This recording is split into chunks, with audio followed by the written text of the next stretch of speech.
Khamenei ಅವರಿಗೂ ಹಾಗೆ ಅಲಿಪುರಕ್ಕೂ ಏನ್ ಸಂಬಂಧ ಎನ್ನುವಂತ ಚರ್ಚೆ ಶುರುವಾಯಿತು. ಆ ನಂತರವೇ ಗೊತ್ತಾದಂತ ಸಂಗತಿ ಏನಪ್ಪಾ ಅಂದ್ರೆ ಈ ಅಲಿಪುರವನ್ನ ಬೇಬಿ ಇರಾನ್ ಎನ್ನುವ ರೀತಿಯಲ್ಲಿ ಅಥವಾ ಮಿನಿ ಇರಾನ್ ಎನ್ನುವ ರೀತಿಯಲ್ಲೂ ಕೂಡ ಕರಿತೀವಿ ಅಂತ ಹೇಳಿ. ಇವಾಗ ಇರಾನ್ಗೂ ನಮಗೂ ಏನು ಸಂಬಂಧ ಅಂದರೆ ಇರಾನ್ನಲ್ಲಿರೋದು ಜನ, ನಾವು ಅಲಿಪುರದಲ್ಲಿರೋ ಜನ, ಈ ಜಾತಿ ಕುಲ ಒಂದೇ, ಧರ್ಮ ಒಂದೇ.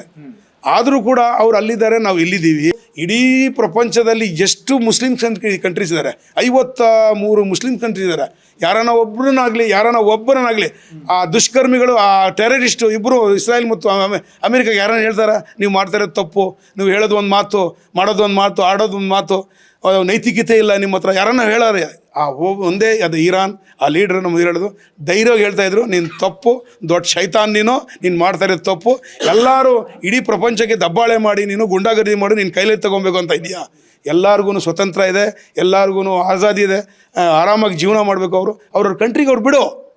ನೀನೇ ನಾನು ಆಡಳಿತ ಮಾಡಬೇಕು, ನನ್ನ ಕಂಟ್ರೋಲ್ ಇರಬೇಕು, ನನ್ನ ಬಾಸ್, ನಾನು ಸೂಪರ್ ಪವರ್ ಅಂತ ಹೇಳ್ತಾರೆ. ಸೂಪರ್ ಪವರ್ ದೇವ್ರಿರೋದು, ನೀನು ಅವನು ಸೂಪರ್ ಪವರ್. ಆ ಕಂಟ್ರಿಗೆ ಯಾವಾಗ ಅವನು ಲೀಡರ್ ಇರ್ತಾನೆ ಅವನು ಸೂಪರ್ ಪವರ್. ಅಲ್ಲಿ ಇರುವಂತ ಒಂದು ಆರೋಪ ಏನಪ್ಪಾ ಅಂದ್ರೆ, ಅಥವಾ ನಮ್ಮಲ್ಲಿ ಬಹಳ ಚರ್ಚೆ ಆಗುವಂತ ಒಂದು ವಿಚಾರ ಅಂದ್ರೆ, ಹೆಣ್ಣು ಮಕ್ಕಳ ಸ್ವಾತಂತ್ರ್ಯವನ್ನ ಸಂಪೂರ್ಣವಾಗಿ ಕಿತ್ಕೊಂಡು ಬಿಟ್ಟಿದ್ದಾರೆ. ಒಂದು ರೀತಿಯಲ್ಲಿ ಸರ್ವಾಧಿಕಾರಿ ರೀತಿ ಧೋರಣೆ ಇದೆ. ಹಿಜಾಬನ್ನ ಸರಿಯಾಗಿ ಧರಿಸಿಲ್ಲ ಅನ್ನೋ ಕಾರಣಕ್ಕಾಗಿ ಒಬ್ಬ ಮಹಿಳೆನ ಹೊಡೆದು ಸಾಯಿಸಿಬಿಟ್ರು. ಕೆಲವರು ಆಂಟಿ ಖುಮೇನಿ ಅಂತ ಇರ್ತಾರೆ, ಅಲ್ಲಿ ಆ ನಾಯಕತ್ವವನ್ನು ಒಪ್ಪೋದಿಲ್ಲ, ಅದು ಆಂಟಿ ಖುಮೇನಿ ಅಂತ ಹೇಳ್ತಾರೆ. ಅವರು ಇದು ಮಾಡಿರೋದು ಪಿತಿರು. ನಮ್ಮಲ್ಲಿ ಪಹಲ್ಗಾಮ್ ಅಟ್ಯಾಕ್ ಆಗಿ ಸಾಕಷ್ಟು ಜನ ಸಾವನ್ನಪ್ಪದಾಗಲೂ ಕೂಡ ಶೋಕಾಚರಣೆ ಮಾಡಲಿಲ್ಲ. ಖಮೇನಿ ಅವರ ಸಾವಿಗೆ ಇಲ್ಲಿ ಶೋಕಾಚರಣೆ ಆಯಿತು ಅಂತ ಹೇಳಿ. ಪಹಲ್ಗಾಮ್ ದಾಳಿ ಆದಾಗ ಯಾಕಾಗಲಿಲ್ಲ, ಈಗ ಯಾಕೆ ಆಗ್ತಿದೆ? ಈ ಜನರ ಪ್ರಶ್ನೆ. ಬಂಧುಗಳೇ ನಮಸ್ಕಾರ, ಹೇಗಿದ್ರೆ ನೀವೆಲ್ಲರೂ? ನಾನು ಸುಬ್ರಹ್ಮಣ್ಯ ಎಸ್ ಹಂಡಿಗೆ. ಬಂಧುಗಳೇ, ಇರಾನ್ನ ಸರ್ವೋಚ್ಚ ನಾಯಕ ಅಯತೊಲ್ಲಾ ಅಲಿ ಖಮೇನಿ ಅವರ ಹತ್ಯೆ ಆಗ್ತಾ ಇದ್ದ ಹಾಗೆ ಕರ್ನಾಟಕದ ಚಿಕ್ಕಬಳ್ಳಾಪುರದ ಗೌರಿಬಿದನೂರು ತಾಲೂಕಿನಲ್ಲಿ ಇರುವಂತ ಅಲಿಪುರ ಎನ್ನುವಂತ ಗ್ರಾಮದಲ್ಲಿ ಆ ಹತ್ಯೆಯನ್ನ ವಿರೋಧಿಸಿ ಆಕ್ರೋಶವನ್ನ ವ್ಯಕ್ತಪಡಿಸಲಾಯಿತು, ಪ್ರತಿಭಟನೆಯನ್ನ ಮಾಡಲಾಯಿತು. ಅಷ್ಟು ಮಾತ್ರ ಅಲ್ಲ, ಇಲ್ಲಿ ಶೋಕಾಚರಣೆಯನ್ನು ಕೂಡ ಮಾಡಲಾಯಿತು. ಆ ಶೋಕಾಚರಣೆಯಲ್ಲಿ ಹೆಚ್ಚು ಕಡಿಮೆ ದೊಡ್ಡ ಸಂಖ್ಯೆಯಲ್ಲೇ ಜನ ಸೇರಿದ್ರು. ಹೀಗಾಗಿ ಆ ವಿಡಿಯೋ ಎಲ್ಲ ಕಡೆಗಳಲ್ಲೂ ಕೂಡ ವೈರಲ್ ಆಗೋದಕ್ಕೆ ಶುರುವಾಯಿತು. ಸಹಜವಾಗಿ ಎಲ್ರಿಗೂ ಕೂಡ ಕುತೂಹಲ ಆರಂಭ ಆಯಿತು. ಯಾವ ಕಾರಣಕ್ಕಾಗಿ ಅಲಿಪುರ ಎನ್ನುವಂತ ಗ್ರಾಮದಲ್ಲಿ ಶೋಕಾಚರಣೆಯನ್ನ ಮಾಡಿದ್ರು? ದೂರದ ಇರಾನ್ನ ಖಮೇನಿ ಅವರಿಗೂ ಹಾಗೆ ಅಲಿಪುರಕ್ಕೂ ಏನ್ ಸಂಬಂಧ ಎನ್ನುವಂತ ಚರ್ಚೆ ಶುರುವಾಯಿತು. ಆ ನಂತರವೇ ಗೊತ್ತಾದಂಥ ಸಂಗತಿ ಏನಪ್ಪಾ ಅಂದ್ರೆ ಈ ಅಲಿಪುರವನ್ನ ಬೇಬಿ ಇರಾನ್ ಎನ್ನುವ ರೀತಿಯಲ್ಲಿ ಅಥವಾ ಮಿನಿ ಇರಾನ್ ಎನ್ನುವ ರೀತಿಯಲ್ಲೂ ಕೂಡ ಕರಿತೀವಿ ಅಂತ ಹೇಳಿ. ಇವತ್ತು ಅದೇ ಅಲಿಪುರ ಗ್ರಾಮವನ್ನು ನಿಮಗೆ ತೋರಿಸ್ತೀನಿ. ಯಾಕಂದ್ರೆ ನಿಮ್ಮಲ್ಲಿ ಒಂದಷ್ಟು ಮಂದಿ ಕುತೂಹಲ ಇರಬಹುದು, ಯಾವುದದು ಗ್ರಾಮ, ಇರಾನ್ಗೂ ಈ ಗ್ರಾಮಕ್ಕೂ ಏನ್ ಸಂಬಂಧ, ಈ ಗ್ರಾಮದಲ್ಲಿ ಅಂತಹ ವಿಶೇಷತೆ ಏನಿದೆ ಎನ್ನುವಂಥ ರೀತಿಯಲ್ಲಿ ಬಹಳ ಇಂಟ್ರೆಸ್ಟಿಂಗ್ ಆಗಿರುವಂಥ ವಿಚಾರ ಇದು. ಸಾಧ್ಯ ಆದರೆ ಕೊನೆವರೆಗೂ ಕೂಡ ಈ ವಿಡಿಯೋವನ್ನ ಗಮನಿಸ್ತಾ ಹೋಗಿ. ನಾನಿದೀಗ ಅದೇ ಚಿಕ್ಕಬಳ್ಳಾಪುರ ಜಿಲ್ಲೆ ಗೌರಿಬಿದನೂರು ತಾಲೂಕಿನಲ್ಲಿರುವಂಥ ಅಲಿಪುರ ಗ್ರಾಮದಲ್ಲಿ ಇದ್ದೇನೆ. ನೀವೆಲ್ಲ ಗಮನಿಸ್ತಾ ಇದ್ದೀರಿ, ಇದು ಅಲಿಪುರ ಎನ್ನುವಂತ ಊರು. ಹೆಚ್ಚು ಕಡಿಮೆ ಒಂದು 25,000 ಜನಸಂಖ್ಯೆ ಇರುವಂತ ಊರು. ಪಟ್ಟಣ ಪಂಚಾಯಿತಿ ವ್ಯಾಪ್ತಿಗೆ ಬರುತ್ತೆ. ಅಂದ್ರೆ ಚಿಕ್ಕ ಹಳ್ಳಿ ಅಲ್ಲ, ಇದೊಂದು ಪಟ್ಟಣ. ಇದು ಈ ಅಲಿಪುರವನ್ನ ನೋಡ್ತಾ ಇದ್ದೀರಿ. ಈ ಅಲಿಪುರದ ವಿಶೇಷತೆಯನ್ನು ಆರಂಭದಲ್ಲಿ ನಾನು ಹೇಳ್ಬಿಡ್ತೀನಿ. ಈ ಇಡೀ ಊರಿನಲ್ಲಿ ಒಂದೇ ಒಂದು ಬಾರ್ ಇಲ್ಲ, ಒಂದೇ ಒಂದು ಸಿನಿಮಾ ಥಿಯೇಟರ್ ಇಲ್ಲ. ಇನ್ನೂ ಇಂಟ್ರೆಸ್ಟಿಂಗ್ ವಿಚಾರ ಅಂದ್ರೆ 25,000 ಜನ ಇರುವಂತ ಈ ಪಟ್ಟಣದಲ್ಲಿ ಯಾವುದೇ ಪೊಲೀಸ್ ಸ್ಟೇಷನ್ ಇಲ್ಲ. ಇದು ಬಹಳ ಇಂಟ್ರೆಸ್ಟಿಂಗ್ ಆಗಿರುವಂಥ ವಿಚಾರ. ಅದಕ್ಕೆ ಸಂಬಂಧಪಟ್ಟಾಗ ನಿಮಗೆ ತೋರಿಸ್ತಾ ಹೋಗ್ತೀನಿ. ಅದಕ್ಕೂ ಮುನ್ನ ಇನ್ನೊಂದಷ್ಟು ವಿಚಾರಗಳನ್ನು ನಾನಿಲ್ಲಿ ಪ್ರಸ್ತಾಪ ಮಾಡಬೇಕು. ಹಾಗಾದ್ರೆ ಇದನ್ನ ಮಿನಿ ಇರಾನ್ ಅಂತ ಯಾಕೆ ಕರಿತೀವಿ, ಇರಾನ್ಗೂ ಈ ಅಲಿಪುರಕ್ಕೂ ಏನು ಸಂಬಂಧ, ಅದನ್ನು ನಾವಿಲ್ಲಿ ಗಮನಿಸ್ತಾ ಹೋಗೋದಾದ್ರೆ, ನಿಮ್ಮೆಲ್ಲರಿಗೂ ಕೂಡ ಗೊತ್ತಿರುವ ಹಾಗೆ ಇರಾನ್ನಲ್ಲೂ ಕೂಡ ಇರುವಂಥದ್ದು ಶಿಯಾ ಮುಸ್ಲಿಮರು. ನಿಮಗೆ ಅಕ್ಕಪಕ್ಕದ ಗಲ್ಫ್ ಕಂಟ್ರೀಸ್ಗಳು ಬರ್ತಾವಲ್ಲ ಇರಾನ್ ಪಕ್ಕದಲ್ಲಿ, ಅಲ್ಲಿರೋದು ಸುನ್ನಿ ಮುಸ್ಲಿಮರು. ಆದರೆ ಇರಾನ್ನಲ್ಲಿ ಇರುವಂಥವರು ಶಿಯಾ ಮುಸ್ಲಿಮರು ಅಥವಾ ಬಹುಸಂಖ್ಯಾತರು ಅಲ್ಲಿದ್ದು ಶಿಯಾ ಮುಸ್ಲಿಮರು. ಈ ಅಲಿಪುರದ ವಿಶೇಷತೆ ಏನಪ್ಪಾ ಅಂದ್ರೆ, ಇಲ್ಲಿ 25,000 ಜನಸಂಖ್ಯೆ ಏನಿದೆ ಅದರಲ್ಲಿ 90% ಇರೋದು ಶಿಯಾ ಮುಸ್ಲಿಮರು, ಅಥವಾ ಇರುವಂತ ಮುಸ್ಲಿಮರೆಲ್ಲರೂ ಕೂಡ ಶಿಯಾ ಮುಸ್ಲಿಮರೇ. ಅಂದರೆ ಇರಾನ್ನಲ್ಲಿ ಇರುವಂತ ಮುಸ್ಲಿಮರು ಹಾಗೆ ಇಲ್ಲಿರುವಂತ ಮುಸ್ಲಿಮರು ಒಂದೇ ಇದಕ್ಕೆ ಸೇರಿದಂತವರು. ಇನ್ನುಳಿದಂತೆ ಅಲಿಪುರದಲ್ಲಿ ಹಿಂದೂಗಳು ಕೂಡ ಇದ್ದಾರೆ. ಒಂದು 10% ಹಿಂದೂ ಧರ್ಮದವರು ಕೂಡ ಇಲ್ಲಿ ವಾಸವನ್ನ ಮಾಡ್ತಾ ಇದ್ದಾರೆ. ಹಾಗೆ ಚುಟುಕಾಗಿ ಇದರ ಹಿನ್ನೆಲೆಯನ್ನ ನಾವು ನೋಡ್ತಾ ಹೋಗೋಣ. ಅಂದ್ರೆ ಹೇಗೆ ಇಲ್ಲಿ ಅಲಿಪುರಕ್ಕೆ ಜನ ಹೇಗೆ ಬಂದ್ರು, ಇರಾನ್ಗೂ ಇದಕ್ಕೂ ಹೇಗೆ ಸಂಪರ್ಕ ಇದಾಯ್ತು ಅದು ನಾವು ಗಮನಿಸ್ತಾ ಹೋಗೋದಾದ್ರೆ ಸ್ಥಾಪ ಮಾಡಬೇಕು. ಇರಾನ್ನಲ್ಲಿ ಇರುವಂತಹ ಶಿಯಾ ಮುಸ್ಲಿಮರು ಒಂದು ಸಮಯದಲ್ಲಿ ಭಾರತಕ್ಕೆ ಅವರೆಲ್ಲರೂ ಕೂಡ ವಲಸೆ ಬರ್ತಾರೆ. ದೆಹಲಿ ಸೇರಿದಂತೆ ಒಂದಷ್ಟು ಭಾಗದಲ್ಲಿ ಅವರಿರ್ತಾರೆ. ಅದಾದ ಬಳಿಕ ಅವರು ದೇಶದಲ್ಲಿ ಬೇರೆ ಬೇರೆ ಕಡೆಗಳಲ್ಲಿ ಚದುರಿ ಹೋಗ್ತಾರೆ. ಅದೇ ರೀತಿಯಾಗಿ ಬಿಜಾಪುರದಲ್ಲಿ ಆದಿಲ್ ಶಾ ಆಳ್ವಿಕೆ ಇದ್ದಂಥ ಸಂದರ್ಭದಲ್ಲಿ ಅಲ್ಲಿಗೂ ಕೂಡ ಒಂದಷ್ಟು ಜನ ಬರ್ತಾರೆ. ಆ ಆಳ್ವಿಕೆಯಲ್ಲಿ ಒಳ್ಳೊಳ್ಳೆ ಪೊಸಿಷನಲ್ಲಿ ಅವರೆಲ್ಲರೂ ಕೂಡ ಇರ್ತಾರೆ. ಅದಾದ ನಂತರ ಆ ಆಳ್ವಿಕೆ ಮುಗಿತಾ ಇದ್ದ ಹಾಗೆ ಮತ್ತೊಮ್ಮೆ ಅವರು ಚದುರಿ ಹೋಗ್ತಾರೆ. ಈ ರೀತಿಯಾಗಿ ಚದುರಿ ಹೋದಂತ ಶಿಯಾ ಮುಸ್ಲಿಮರು ಒಂದಷ್ಟು ಮಂದಿ ಈ ಅಲಿಪುರ ಭಾಗಕ್ಕೆ ಬರೋದಕ್ಕೆ ಶುರು ಮಾಡ್ಕೊಳ್ತಾರೆ. ಈ ಮೂಲಕ ಅಲಿಪುರದಲ್ಲಿ ಶಿಯಾ ಮುಸ್ಲಿಮರ ಸಂಖ್ಯೆ ಜಾಸ್ತಿ ಆಗೋದಕ್ಕೆ ಆರಂಭ. ಗ್ರಾಮಕ್ಕೆ ಸಂಬಂಧಪಟ್ಟಂತ ಒಂದಷ್ಟು ಹಿನ್ನೆಲೆ. ಹಾಗಾದ್ರೆ ಊರು ಹೇಗಿದೆ? ಇಲ್ಲಿ ಸ್ವಲ್ಪ ಮಟ್ಟಿಗೆ ಆ ಪರ್ಷಿಯನ್ ಇದೇನಿದೆ ಅದಿಲ್ಲೂ ಕೂಡ ಕಾಣುತ್ತೆ. ಅಂದ್ರೆ ಅದೇ ಶೈಲಿಯ ಮಸೀದಿಗಳು ಕಾಣುತ್ತೆ, ಅದೇ ಶೈಲಿಯ ಒಂದಷ್ಟು ಕಟ್ಟಡಗಳು, ಅದೇ ಶೈಲಿಯ ಮನೆಯೆಲ್ಲವೂ ಕೂಡ ಕಾಣುತ್ತೆ. ಅಲ್ಲಿಯ ಒಂದಷ್ಟು ಕಲ್ಚರ್ ಅಥವಾ ಅಲ್ಲಿಯ ಒಂದಷ್ಟು ಸಂಸ್ಕೃತಿ ಅದು ಕೂಡ ನಿಮಗೆ ಈ ಅಲಿಪುರ ಗ್ರಾಮದಲ್ಲಿ ಕಾಣ್ತಾ ಹೋಗುತ್ತೆ. ಇದು ಅಲಿಪುರ ಗ್ರಾಮಕ್ಕೆ ಸಂಬಂಧಪಟ್ಟಂತ ಒಂದಷ್ಟು ಸಂಗತಿ. ಅದೆಲ್ಲಕ್ಕಿಂತ ನಂಗೆ ಬಹಳ ಗಮನ ಸೆಳೆದಂಥ ವಿಚಾರ ಅಂದರೆ, ನೀವಿಲ್ಲೊಂದು ಬೋರ್ಡನ್ನು ನೋಡ್ಬೋದು, ಸಜಾದಿಯಾ ವೆಲ್ಫೇರ್ ಅಸೋಸಿಯೇಷನ್ ಅಲಿಪುರ್ ಅಂತ ಇದೆ. ಇದೇನು ಅಂತ ಹೇಳ್ತಾ ಹೋಗ್ತೀನಿ. ನೀವು ಹಾಗೆ ಆಪೋಸಿಟ್ ನೋಡಿ, ಅಲ್ಲಿ ನಿಮಗೆ ಅಂಜುಮನ್ ಜಾಫರಿಯಾ ಅಲಿಪುರ್ ಅಂತೇಳಿ ನಿಮಗೆ ಅಲ್ಲಿ ಕಾಣಿಸ್ತಾ ಇದೆ. ಅಂಜುಮನ್ ಎ ಜಾಫರಿಯಾ ಅಲಿಪುರ್. ಬಹಳ ಇಂಟ್ರೆಸ್ಟಿಂಗ್ ವಿಚಾರ. ಅದೇನು ಅಂತ ಹೇಳ್ತೀನಿ ಕೇಳಿ. ಬಂಧುಗಳೇ, ನಿಮ್ಮೆಲ್ಲರಿಗೂ ಕೂಡ ಗೊತ್ತಿದೆ, ಪ್ರತಿ ಊರು ಅಂದಾಗ ಪೊಲೀಸ್ ಸ್ಟೇಷನ್ ಇರುತ್ತೆ, ಕೋರ್ಟ್ ಇರುತ್ತೆ, ಅದರದ್ದೇ ಆದಂಥ ಕಾನೂನು ಕಟ್ಟಳೆಗಳು ಅಂಥದ್ದೆಲ್ಲವೂ ಕೂಡ ಇರುತ್ತೆ. ಆದರೆ ಈ ಅಲಿಪುರದ ಒಂದು ವಿಶೇಷತೆ ಏನಪ್ಪ ಅಂದರೆ, ಇಲ್ಲಿ ಪೊಲೀಸ್ ಸ್ಟೇಷನ್ ಇಲ್ಲ, ಕೋರ್ಟ್ ಇಲ್ಲ, ಅಂಥದ್ದು ಯಾವುದೂ ಕೂಡ ಇಲ್ಲ. ಇಲ್ಲೇ ನೀವು ಗಮನಿಸ್ತಾ ಇದ್ದೀರಿ, ಸಜ್ಜಾದಿಯಾ ವೆಲ್ಫೇರ್ ಅಸೋಸಿಯೇಷನ್ ಅಲಿಪುರ್ ಇದೇ ಪೊಲೀಸ್ ಠಾಣೆಯ ರೀತಿಯಲ್ಲಿ ಕಾರ್ಯವನ್ನ ನಿರ್ವಹಿಸುತ್ತೆ. ಅಂದರೆ ಈ 25,000 ಜನ ಏನಿದ್ದಾರೆ ಇಲ್ಲಿ ಗ್ರಾಮಸ್ಥರು, ಇಲ್ಲಿ ಯಾವುದಾದ್ರೂ ಕ್ರೈಮ್ ಅಂಥದ್ದೇನಾದ್ರೂ ಮಾಡಿದ್ರು ಅಂತಾದ್ರೆ ಅವ್ರನ್ನ ಇಲ್ಲಿಗೆ ಕರೆತಂದು ವಿಚಾರಣೆ ಎಲ್ಲವನ್ನೂ ಕೂಡ ನಡೆಸಲಾಗುತ್ತೆ. ಶಿಕ್ಷೆಯ ಪ್ರಮಾಣ ಎಲ್ಲವನ್ನೂ ಕೂಡ ನಿಗದಿಪಡಿಸಲಾಗುತ್ತೆ. ಆ ಕಡೆ ಏನು ನಾವು ನೋಡ್ತಾ ಇದ್ದೀರಿ ನೀವು, ಅಂಜುಮನ್ ಎ ಜಫಾರಿ ಅನ್ನೋದು ರೀತಿ ಅದೆಲ್ಲ ಈ ಅಲಿಪುರ ಗ್ರಾಮಕ್ಕೆ ಒಂದು ರೀತಿಯಲ್ಲಿ ಕೋರ್ಟ್ ಇದ್ದ ರೀತಿಯಲ್ಲಿ ಅವ್ರು ಹೇಳ್ತಾ ಇದ್ರು. ಅಲ್ಲಿ ಸೆಕ್ರೆಟರಿ ಅವರು ಹೇಳ್ತಾ ಇದ್ರು, ಇದೊಂದು ರೀತಿಯಲ್ಲಿ ಸುಪ್ರೀಂ ಕೋರ್ಟ್ ಇದ್ದ ರೀತಿಯಲ್ಲಿ ಅಂತ ಹೇಳಿ. ಅಂದ್ರೆ ಶಿಕ್ಷೆ ಪ್ರಮಾಣ ಎಲ್ಲವನ್ನೂ ಕೂಡ ಇಲ್ಲೇ ನಿರ್ಧರಿಸಲಾಗುತ್ತೆ. ಅಂದ್ರೆ ಪಕ್ಕದ ಊರಿನಲ್ಲಿ ಇಲ್ಲಿ ಪೊಲೀಸ್ ಸ್ಟೇಷನ್ ಇದೆ, ಈ ಊರಿನಲ್ಲಿ ಪೊಲೀಸ್ ಸ್ಟೇಷನ್ ಇಲ್ಲ. ಇನ್ನು ತೀರಾ ಏನಾದರೂ ಕ್ರೈಮ್ ರೇಂಜ್ ಜಾಸ್ತಿ ಆಯಿತು ಅಂತ ಆದರೆ ಅಪರೂಪಕ್ಕೆ ಬೇರೆ ಪೊಲೀಸ್ ಸ್ಟೇಷನ್ಗಳಲ್ಲಿ FIR ಆಗುತ್ತೆ. ಅದರ ಆಚೆಗೆ FIR ಅಂಥದ್ದೇನು ಕೂಡ ಆಗೋದಿಲ್ಲ. ಇದೇ ಪೊಲೀಸ್ ಸ್ಟೇಷನ್ ಹಾಗೆ ಸುಪ್ರೀಂ ಕೋರ್ಟ್ನ ರೀತಿಯಲ್ಲಿ ಕಾರ್ಯನಿರ್ವಹಣೆಯನ್ನು ಮಾಡುತ್ತೆ. ಇದೆ ಈ ಊರಿನ ಮತ್ತೊಂದು ಇಂಟ್ರೆಸ್ಟಿಂಗ್ ಸಂಗತಿ. ಹಾಗೆ ಈ ಊರಿಗೆ ಪ್ರತ್ಯೇಕವಾದಂಥ ಒಂದು TV ಚಾನಲ್ ಕೂಡ ಇದೆ. ಆ TV ಚಾನಲ್ ಮೂಲಕ ಈ ಊರಿನ ವಿಚಾರಗಳೆಲ್ಲವೂ ಕೂಡ ಪ್ರಸಾರ ಆಗುತ್ತೆ. ಹಾಗೆ ಊರಿನಲ್ಲಿ ಗಮನ ಸೆಳೆಯುವಂಥ ಇನ್ನೊಂದು ಸಂಗತಿ ಅಂದರೆ ಮೊಹರಂ ಸೆಲೆಬ್ರೇಷನ್. ಬಹಳ ಬೇರೆ ಬೇರೆ ಊರುಗಳಿಂದಲೂ ಕೂಡ ಇಲ್ಲಿಗೆ ಬರ್ತಾರೆ. ಮೊಹರಂ ಸೆಲೆಬ್ರೇಷನ್ ಬಹಳ ಗಮನವನ್ನು ಸೆಳೆಯುತ್ತೆ. ಹಾಗೆ ಕಮನಯ್ಯವರ ವಿಚಾರಕ್ಕೆ ಬರೋದಾದ್ರೆ, ನೀವಲ್ಲಿ ಮುಂದೆ ಹೋದ್ರೆ ನಿಮಗೊಂದು ರಸ್ತೆ ಕಾಣಿಸ್ತಾ ಇದೆ. ಆ ರಸ್ತೆಗೂ ಕೂಡ ಅವರದ್ದೇ ಹೆಸರು ಕೂಡ ಇದೆ. ಹಾಗೆ ರಸ್ತೆಯ ಎಂಡ್ನಲ್ಲಿ ಒಂದು ಆಸ್ಪತ್ರೆ ಇದೆ. ಕಮನಯ್ಯವರ ಗುರುಗಳು ಯಾರಿದ್ರು, ಇಮಾಮ್ ಅಂತೇಳಿ ಯಾರಿದ್ರು, ಅವರ ದೊಡ್ಡ ಫೋಟೋವನ್ನು ಹಾಕಲಾಗಿದೆ ಅಥವಾ ಆಸ್ಪತ್ರೆಗೆ ಅವರದ್ದೇ ಹೆಸರನ್ನು ಕೂಡ ಇಡಲಾಗಿದೆ. ಇನ್ನೊಂದು ಸಂಗತಿ ಏನಪ್ಪಾ ಅಂದ್ರೆ, 1980ರ ಆಸುಪಾಸಿನ ಸಂದರ್ಭದಲ್ಲಿ ಈಗ ಹತ್ಯೆ ಆಗಿರುವಂತ ಕಮನಯ್ಯ ಅವರು ಕೂಡ ಇಲ್ಲಿಗೆ ಭೇಟಿಯನ್ನ ಕೊಟ್ಟಿದ್ರು. ಈ ಊರಿನ ಜನರನ್ನು ಕೂಡ ಭೇಟಿಯಾಗಿದ್ರು. ಅಂದ್ರೆ ನೋಡಿ, ಇರಾನ್ನ ಸರ್ವೋಚ್ಚ ನಾಯಕ, ಆಗಿನವರು ಸರ್ವೋಚ್ಚ ನಾಯಕ ಆಗಿರಲಿಲ್ಲ, ಕಮನಯ್ಯ ಈ ಅಲಿಪುರಕ್ಕೆ ಭೇಟಿ ಕೊಟ್ಟಿದ್ರು. ಚಿಕ್ಕಬಳ್ಳಾಪುರದ ಗೌರಿಬಿದನೂರಲ್ಲಿರುವಂತ ಈ ಪುಟ್ಟ ಗ್ರಾಮಕ್ಕೆ ಆ ಸಂದರ್ಭದಲ್ಲಿ ಭೇಟಿ ಕೊಟ್ಟಿದ್ರು. ಆಗ ಈ ಊರಿನ ಜನ ಸಾಕಷ್ಟು ಅವರ ಪರವಾಗಿ ಒಂದು ರೀತಿಯಲ್ಲಿ ಪ್ರಭಾವಿತರಾಗೋದು ಅಂಥದ್ದೆಲ್ಲವೂ ಕೂಡ ಆಗಿತ್ತು. ಹಾಗೆ ನೀವು ಇಲ್ಲಿ ಫ್ಲಾಗ್ ಎಲ್ಲವನ್ನು ಕೂಡ ಗಮನಿಸ್ತಾ ಇದ್ದೀರಿ. ಇದು ಕಮನಯ್ಯವರ ಹತ್ಯೆಗೆ ಸಂಬಂಧಪಟ್ಟ ಹಾಗೆ ಶೋಕಾಚರಣೆಯನ್ನು ವ್ಯಕ್ತಪಡಿಸಿ ಈ ರೀತಿಯಾಗಿ ಕಪ್ಪು ಬಾವುಟವನ್ನು ಕೂಡ ನೀವು ಹಾರಿಸಲಾಗಿದೆ. ನಿಮಗೆ ಅಲಿಪುರದಲ್ಲಿ ಎಲ್ಲೇ ಹೋದ್ರೂ ಕೂಡ ನಿಮಗೆ ಆ ರೀತಿಯಾದಂಥ ಕಪ್ಪು ಬಾವುಟಗಳೆಲ್ಲವೂ ಕೂಡ ಕಾಣಿಸ್ತಾ ಹೋಗುತ್ತೆ. ಇದು ಬಹಳ ಇಂಟ್ರೆಸ್ಟಿಂಗ್ ಆಗಿರುವಂಥ ಅಲಿಪುರ ಗ್ರಾಮದ ವಿವರಣೆ. ಸದ್ಯಕ್ಕೆ ಇವರು ನಮ್ಮ ರಾಜ್ಯ ಅಲ್ಲ, ಇಡೀ ದೇಶದ ಗಮನವನ್ನು ಸೆಳೀತಾ ಇದೆ. ಹಾಗೆ ಇನ್ನೊಂದು ಸಂಗತಿ ಏನಪ್ಪ ಅಂದರೆ, ಈಗ ಕಮನಯ್ಯವರು ಹತ್ಯೆ ಆದ್ರಲ್ಲ, ಅವರ ಪೂರ್ವಜರು ಅಥವಾ ಒಂದು ಹಂತಕ್ಕೆ ಅವರ ಮೂಲ ಉತ್ತರ ಪ್ರದೇಶದ ಬಂಕೀಪುರ ಅನ್ನುವಂಥ ಒಂದು ವಿಚಾರವೂ ಕೂಡ ಇದೆ. ಅಂದರೆ ಅವರ ತಾತನೋ ಮುತ್ತಜ್ಜನೋ ಬಂಕೀಪುರದಲ್ಲಿ ವಾಸ ಮಾಡ್ತಾ ಇದ್ರಂತೆ. ಕಮನಯ್ಯ ಹತ್ಯೆ ಆದ್ರಲ್ಲ ಅವರ ತಾತ. ಅಂದರೆ ಭಾರತದ ಒಂದು ಹಿನ್ನೆಲೆ ಇದೆ ಎನ್ನುವಂಥ ಸಂಗತಿಯೂ ಕೂಡ ಗೊತ್ತಾಗ್ತಾ ಇದೆ. ಈಗ ಊರಿನವರು ಒಂದಷ್ಟು ಜನ ಇದ್ದಾರೆ ಅಲಿಪುರದವರು, ಅವ್ರನ್ನೂ ಕೂಡ ಸಾಧ್ಯ ಆದಷ್ಟು ಒಂದಷ್ಟು ಜನರನ್ನು ಮಾತಾಡಿಸ್ತಾ ಹೋಗ್ತೀನಿ. ಏನು ಕತೆ, ಊರಿನ ವಿಶೇಷತೆ ಏನು ಅಂತೇಳಿ. ಸರ್, ನನಗೆ ಭಾಳ ಇಂಟ್ರೆಸ್ಟಿಂಗ್ ಅನಿಸಿದ್ದಂದರೆ, ಒಂದು ಬಾರ್ ಇಲ್ಲ, ಒಂದು ಥಿಯೇಟ್ರ್ ಇಲ್ಲ. ಅದೆಲ್ಲಕ್ಕಿಂತಲೂ ಇಂಟ್ರೆಸ್ಟಿಂಗ್ ಸಂಗತಿ ಅಂದರೆ ಪೊಲೀಸ್ ಸ್ಟೇಷನ್ ಇಲ್ಲ. ಇದೇ ಪೊಲೀಸ್ ಸ್ಟೇಷನ್ ರೀತಿಯಲ್ಲಿ ಕೆಲಸ ಮಾಡುತ್ತೆ, ಅದೇ ಸುಪ್ರೀಂ ಕೋರ್ಟ್ ರೀತಿಯಲ್ಲಿ ಕೆಲಸ ಮಾಡುತ್ತೆ. ಏನಿದು ವಿಶೇಷತೆ? ಇದು ವಿಶೇಷ ಏನಿದೆ ಅಂದರೆ, ಜನಗಳು ಫಸ್ಟ್ ಪಾಯಿಂಟು ಎಲ್ಲರೂ ಸೇರಿಕೊಂಡು ಒಂದು ಸದರ್ ಅನ್ನೋ ಸೆಕ್ರೆಟ್ರಿ ಅಂತ ಮಾಡ್ತಾರೆ.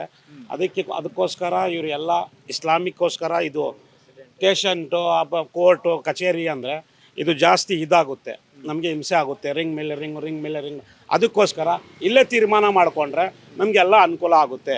ಆ ಕೋರ್ಟಲ್ಲಿ ಏನಾಗುತ್ತೆ, ಲಾಸ್ಟಲ್ಲಿ ಅದೇ ತೀರ್ಮಾನ ಆಗೋದು, ಅದು ತಿರುಗಬೇಕಲ್ಲಿ.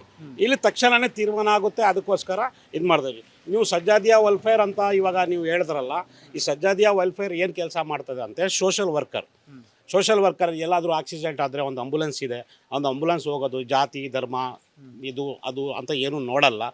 ಅದು ಏನು ಮಾಡ್ತಾರೆ ಅಂದರೆ, ಬಡವ್ರಿಗೆ ಏನಾದರೂ ಹಾಸ್ಪಿಟ್ಲ್ಗೆ ಏನಾದರೂ ತೊಂದರೆ ಆದರೆ ಅವ್ರು ಆಂಬುಲೆನ್ಸ್ ತೊಗೊಂಡೋಗ್ತಾರೆ. ಏನಾದರೂ ಆಕ್ಸಿಡೆಂಟ್ ಅಂದರೆ ಆಂಬುಲೆನ್ಸ್ ಹೋಗ್ತಾರೆ. ಕೊರೋನಾ ಟೈಮಲ್ಲಿನೂ ಈ ಇದು ಸಜಾದಿಯಾ ವೆಲ್ಫೇರ್ ಇದೆಯಲ್ಲ ಜಾಸ್ತಿ ಕೆಲಸ ಮಾಡೈತೆ. ಅದು ಜಾತಿ ಭಯ ಭಕ್ತಿ ಏನೇ ಇಲ್ಲ. ಏನಾದರೂ ಅವ್ರಿಗೆ ಹಾಸ್ಪಿಟ್ಲ್ಗೆ ಏನಾದರೂ ತೊಂದರೆ ಆದರೆ ನಾವು ಹಾಸ್ಪಿಟ್ಲ್ಗೂ ಕಳಿಸ್ತೀವಿ. ಆ ಥರ ಅದು ಈ ಸಜಾದಿಯಾ ವೆಲ್ಫೇರ್ ಇರೋದು. ನೆಕ್ಸ್ಟು IK ಮೇನ್ ರೋಡ್ ಯಾಕೆ ಮಾಡಿದ್ದೀರಿ ಅಂದರೆ, IK ಮೇನ್ ರೋಡ್ ಯಾಕೆ ಮಾಡಿದ್ದೀವಿ ಅಂದರೆ, ಇರಾನಲ್ಲಿ ಗಾಂಧಿ ಹಾಸ್ಪಿಟ್ಲ್ ಅಂತ ಒಂದು ಹಾಸ್ಪಿಟ್ಲ್ ಇದೆ, ಮತ್ತು ಮಹಾತ್ಮ ಗಾಂಧಿ ಅಂತ ಒಂದು ರೋಡ್ ಇದೆ. ಅದಕ್ಕೋಸ್ಕರ ಅವ್ರು ಇಟ್ಕೊಂಡಾದ್ಮೇಲೆ, ನಮ್ಮ ಗಾಂಧಿ ತಾತಂದು ಅವ್ರು ಇಟ್ಕೊಂಡಾದ್ಮೇಲೆ ನಾವು ಯಾಕೆ ಇಡಬಾರ್ದು ಅಂತ ಹೇಳಿಬಿಟ್ಟು ನಾವು IK ಹಾಸ್ಪಿಟ್ಲ್, ಇದು IK ಮೇನ್ ರೋಡ್ ಅಂತ ಇಟ್ಟಿದ್ದೀವಿ. ಗಾಂಧಿ ಹಾಸ್ಪಿಟಲ್ ಈಗ ಇಸ್ರೇಲ್ನವರು ಬಾಂಬ್ ಹಾಕಿದ್ರಲ್ಲ ಅದು ಗಾಂಧಿ ಹಾಸ್ಪಿಟ್ಲ್ ಅಂತ ಇದೆ, ಮಹಾತ್ಮ ಗಾಂಧಿ ಹಾಸ್ಪಿಟ್ಲ್. ಅದಕ್ಕೂ ಕೂಡ ಅವರು ಬಾಂಬ್ ಹಾಕ್ಬಿಟ್ಟವ್ರೆ. ಬಟ್ ಮೇನ್ ಟೆರರಿಸ್ಟ್ ಅಂದರೆ ಅವ್ರು ಇರೋದು. ಅದಕ್ಕೋಸ್ಕರ ಇದು ನಮ್ಮ ಸಜ್ಜಾದಿಯಾ ವೆಲ್ಫೇರ್ ನಮ್ಮ ಅಲ್ಲಿಪುರಕ್ಕೆ ಮತ್ತು ಅಕ್ಕಪಕ್ಕ ಊರವ್ರಿಗೆ ಎಲ್ಲರಿಗೂ ನಾವು ಸಹಾಯ ಮಾಡ್ತೀವಿ. ಈ ಊರು ಎಜುಕೇಶನ್ ವಿಚಾರದಲ್ಲಿ ಹೆಂಗಿದೆ ಅಂದರೆ, ಈಗ ಆರೋಗ್ಯ ಸಮಸ್ಯೆ ಆದರೆ ಅದಕ್ಕೆಲ್ಲ ಫೆಸಿಲಿಟೀಸ್ ಎಲ್ಲ ಇದೆಯಾ, ಅಥವಾ ಎಜುಕೇಷನ್ಗೆ ಸ್ಕೂಲು ಕಾಲೇಜು ಆ ರೀತಿಯಾಗಲಿ ವ್ಯವಸ್ಥೆ ಇದೆಯಾ, ಹೇಗೆ ವ್ಯವಸ್ಥೆ ಅಂದರೆ ಬಡವ್ರಿಗೆ ಏನಾದರೂ ಇದ್ದರೆ ಸ್ವಲ್ಪ ಶ್ರೀಮಂತವರು ಅವರು ಇವರು ಇರ್ತಾರಲ್ಲ, ಅವ್ರು ಸ್ವಲ್ಪ ಹೆಲ್ಪ್ ಮಾಡ್ತಾರೆ. ಅದಕ್ಕೂ ಸ್ವಲ್ಪ ಇದಿದೆ. ಬಟ್ ಒಳ್ಳೆ ಒಳ್ಳೆ ಇದಿದೆ, ಸ್ಕೂಲ್ಸ್ ಇದೆ. ಜಮ್ಮೀನ್ ನ್ಯಾಷನಲ್ ಸ್ಕೂಲ್ ಇದೆ, ನೋಬಲ್ ಸ್ಕೂಲ್ ಇದೆ, ಜೈನಬಿಯಾ ಸ್ಕೂಲ್ ಇದೆ, ಮತ್ತು ಇದು ಮುಂದೆ ಕಾಣ್ತಾ ಇರೋದು ಬಿಂತುಲದ ಸ್ಕೂಲ್ ಇದೆ. ಅದಕ್ಕೆ ಎಲ್ಲ ಏನು ತೊಂದರೆ ಇಲ್ಲ ಇಲ್ಲಿ. ನೆಕ್ಸ್ಟು ಕಾಲೇಜಸ್ ಮತ್ತು ಡಿಗ್ರಿ ಓದೋಕ್ಕೆ ನಾವು ಬೇರೆ ಕಡೆ ಹೋಗ್ತೀವಿ. ಸೆಕೆಂಡ್ ಇಯರ್ವರೆಗೂ ನಮ್ಮ ಅಲ್ಲಿಪುರದಲ್ಲೇ ಎಲ್ಲ ನಾಲೆಜು ಎಲ್ಲ ಇದೆ. ನಾನು ಮೀರ್ ಫಾಜಿಲ್ ರಜಾ, ಕಾರ್ಯದರ್ಶಿ ಅಂಜುಮನಿ ಜಾಫ್ರಿ, ಅಲ್ಲಿಪುರ, ಚಿಕ್ಕಬಳ್ಳಾಪುರ ಜಿಲ್ಲೆ. ಸೊ ಅಲ್ಲಿಪುರ ಅದು ವಿಶೇಷ, ಮತ್ತು ಇಲ್ಲಿ ಜನ ಮತ್ತು ಕಲ್ಚರ್ ಇದ್ರ ಬಗ್ಗೆ ಸ್ವಲ್ಪ ಹೇಳೋಕ್ಕೆ ನಾನು ಇಷ್ಟಪಡ್ತಾ ಇದ್ದೀನಿ. ಅಲ್ಲಿಪುರದಲ್ಲಿ 25,000ಗಿಂತ ಹೆಚ್ಚು ಜನಸಂಖ್ಯೆ ಹೊಂದಿದ ಊರು. 90% ಇದರಲ್ಲಿ ಶಿಯಾ ಮುಸ್ಲಿಮ್ಸ್ ಇದ್ದಾರೆ, ಇನ್ನು 10% ನಾನ್ ಮುಸ್ಲಿಮ್ಸ್ ಇದ್ದಾರೆ. ಆದ್ರೂ ಇಷ್ಟು ದೊಡ್ಡ ದೊಡ್ಡ ಊರಲ್ಲಿ ಯಾವುದೋ ಒಂದು ಪೊಲೀಸ್ ಸ್ಟೇಷನ್ ಇಲ್ಲ, ಯಾವುದೋ ಒಂದು ಬಾರ್ ಶಾಪ್ ಇಲ್ಲ, ಒಂದು ಸಿನಿಮಾ ಹಾಲ್ ಇಲ್ಲ, ಯಾವುದೋ ಒಂದು ಕ್ಲಬ್ಬು ಇಲ್ಲ, ಯಾವುದು ಕೆಟ್ಟ ಚಟುವಟಿಕೆಗಳು ಇಲ್ಲ ಇಲ್ಲಿ. ನಮ್ಮ ಧರ್ಮಗುರು ಆದ supreme leader Ayatollah Sayyid Ali ಖಾಮಿನಾಯಿಗೆ ಅವರು ಹತ್ಯೆ ಮಾಡಿದರು. ಆ ಹತ್ಯೆ ಅಲ್ಲ ಅಂತ ನಾವು ತಿಳ್ಕೊಳ್ಳಲ್ಲ, ಅವರ ಒಂದು ಬಲಿದಾನ. ಯಾಕಂದರೆ ಹತ್ಯೆ ಆದರೆ ಒಂದು ದೇಹನೂ ಹೋಗ್ತೈತೆ, ಅವ್ರದ್ದು ನೀತಿ ಪದ್ಧತಿ ಅವರು ಮಾರ್ಗದರ್ಶನ ಎಲ್ಲ ಹೊರಟೋಗುತ್ತೆ. ಬಟ್ ಆದ್ರೂ ಈ ನಮ್ಮ ಗುರುಗಳು ಅವರು ಬಲಿದಾನ ಕೊಟ್ಟಿದ್ದಾರೆ. ಎಲ್ಲೂ ಬನ್ಕರಲ್ಲಿ ಹೋಗಿಲ್ಲ, ಎಲ್ಲೂ ದೇಶ ಬಿಟ್ಟು ಹೋಗಿಲ್ಲ. ಅವ್ರು ಏನು ಹೇಳಿದ್ರು, ನ್ಯಾಯಕ್ಕಾಗಿ ನಾನು ರಂಗಭೂಮಿಯಲ್ಲಿ ನಿಂತ್ಕೊಳ್ತೀನಿ, ನಾನು ರಂಗ ಮೈದಾನದಲ್ಲಿರ್ತೀನಿ, ಇದರಲ್ಲಿ ಇರ್ತೀನಿ, ನಾನು ಬ್ಯಾಟಲ್ ಫೀಲ್ಡಲ್ಲಿ ಇರ್ತೀನಿ, ನಾನು ಎಲ್ಲೂ ಓಡೋಗೋದಿಲ್ಲ, ನಾನು ಜನಕ್ಕೆ ಮೋಸ ಮಾಡಲ್ಲ, ನಾನು ನ್ಯಾಯಕ್ಕಾಗಿದ್ದೀನಿ, ನಾನು ಸತ್ಯಕ್ಕಾಗಿದ್ದೀನಿ ನಿಂತಿದ್ದೀನಿ, ನಾನು ಮನುಷ್ಯತ್ವವನ್ನು ಕಾಪಾಡೋಕ್ಕೆ ನಿಂತಿದ್ದೀನಿ ಅಂತ ಎಲ್ಲೂ ಹೋಗಿಲ್ಲ. ಆದರೂ ಅವರು ಬಲಿದಾನ ಕೊಟ್ಟರು. ಆಮೇಲೆ ಅಲ್ಲಿಪುರದಲ್ಲಿ ಇಷ್ಟು 25,000 ಜನಸಂಖ್ಯೆ ಹೊಂದಿದ ಊರಲ್ಲಿ ಈ ಮೇಂಟೆನೆನ್ಸ್ ಹೆಂಗೆ ಮಾಡ್ತಾರೆ, ವಿತೌಟ್ ಪೊಲೀಸ್ ಸ್ಟೇಷನ್, ವಿತೌಟ್ ಯಾವ ಥರ ಮಾಡ್ತಾರೆ, ಅವರು ಮಾನಿಟರ್ ಹೆಂಗೆ ಮಾಡ್ತಾರೆ, ಕಂಟ್ರೋಲ್ ಹೆಂಗೆ ಮಾಡ್ತಾರೆ, 108 ಸಮಸ್ಯೆಗಳು ಇರ್ತದೆ, ಅದು ಹೆಂಗೆ ಬಗೆಹರಿಸ್ತಾರೆ ಅಂತ. ಸೊ ಈ ಆಫೀಸ್ ಇದೆಲ್ಲ, ಈ office is equal to supreme court. ಇದು ಈ ಸುಪ್ರೀಂ ಕೋರ್ಟ್ ಇದ್ದಂಗೆ ಇಲ್ಲಿ ನ್ಯಾಯಾಧೀಶರು ಯಾರಂದರೆ ಪ್ರೆಸಿಡೆಂಟ್, ಸೆಕ್ರೆಟರಿ, ಟ್ರೆಜರರ್. ಸರ್, ಈಗ ಏನಾದರೂ ತಪ್ಪಾದಾಗ, ಕಳ್ತನೋ ಅಥವಾ ಇನ್ನೊಂದೇನೋ ಆದಾಗ ಶಿಕ್ಷೆ ಹಿಂಗೆ ಅಂದರೆ ಶಿಕ್ಷೆ ಪ್ರಮಾಣ ಎಲ್ಲ ನಿಗದಿಪಡಿಸ್ತೀರ ಅಥವಾ ಅದು ಹೇಗೆ ಅಂತ? ಇವಾಗ ಯಾವುದನ್ನ ತಪ್ಪು ಮಾಡಿದರೆ, ಕಳ್ಳತನ ಆಗಲಿ, ಯಾರನ್ನ ಒಬ್ರಿಗೆ ಜಮೀನು ಬಗ್ಗೆನ ಆಗಲಿ, ಮತ್ತೊಂದು ಯಾವುದನ್ನ ಮನೆ ಇದು ಇರುತ್ತೆ, ವಿವಾದಗಳಿರುತ್ತೆ, ಗಂಡ ಹೆಂಡ್ತಿದು ಯಾವುದೋ ಒಂದು ಸಮಸ್ಯೆಗಳಿರ್ತದೆ ಬಂದರೆ ಅವರು ಫಸ್ಟು ಇಬ್ಬರೂ ಅಪರಾಧಿನ ಆಗಲಿ ಫರ್ಯಾದಿನ ಆಗಲಿ ಅವರಿಬ್ಬರೂ ತಂದು ಒಂದು ಅಪ್ಲಿಕೇಶನ್ ಕೊಡ್ತಾರೆ ನಮ್ಮ ಆಫೀಸ್ಗೆ. ನೋಡಿ ಸರ್, ನಮ್ಮ ಮೇಲೆ ಈ ಥರ ದೌರ್ಜನ್ಯ ಮಾಡ್ತಾಯಿದ್ದಾರೆ, ಅವರು ಏನೊಂದು ಪ್ರಾಬ್ಲಮ್ ಕೊಡ್ತಾ ಇದ್ದಾರೆ, ಹಿಂಗೆ ಆಗಿದೆ ಪರಿಸ್ಥಿತಿ ಅಂದರೆ ಇಬ್ಬರಿಗೂ ಕರೆಸ್ಬಿಟ್ಟು ಆಪೋಸಿಟಲ್ಲಿ ಕೂಡಿಸ್ತೀವಿ. ಆಪೋಸಿಟಲ್ಲಿಗೆ ಆಗಿಲ್ಲ, ಇಬ್ಬರಿಗೂ ಒಂದು ಸ್ವಲ್ಪ ಜಾಸ್ತಿ ಗಲಾಟೆ ಆಯ್ತಂದರೆ ನಮ್ಮ 2 ರೂಮ್ಸ್ ಇದೆ, ಆ 2 ರೂಮ್ಸಲ್ಲಿ ಆ ಇಬ್ಬರಿಗೂ ಕರ್ಕೊಂಡೋಗಿ ಒಬ್ಬೊಬ್ರಿಗೂ ಎಲ್ಲ ಕೇಳಿಕೊಂಡು ಒಂದು ಪರಿಹಾರ ಮಾಡೋಕ್ಕೆ, ಒಂದು ತೀರ್ಮಾನ ಮಾಡೋಕ್ಕೆ ಬರ್ತೀವಿ. ಲಾಸ್ಟಲ್ಲಿ ಏನು ಶಿಕ್ಷೆ ಕೊಡೋಕ್ಕಾಗಲ್ಲ ಅವ್ರಿಗೆ, ನಾವು ಶಿಕ್ಷೆ ಕೊಡೋಕ್ಕೆ ಯಾರು ನಾವು ಅವ್ರಿಗೆ ಹೇಳ್ತೀವಿ, ನೋಡಪ್ಪ ಈ ಥರ ಜೀವನ ಮಾಡಬೇಕಂದ್ರೆ ಒಂದು ಕಾಂಪ್ರಮೈಸು, ಒಂದು ಯಾವುದನ್ನ ಸಮझौता ಮಾಡ್ಕೊಂಡು ಆರಾಮಾಗಿ ಜೀವನ ಮಾಡಬೇಕು. ಏನೋ ಒಂದಿದೆ ಅಂದರೆ ಕಾಂಪ್ರಮೈಸ್ ಮಾಡ್ತೀವಿ.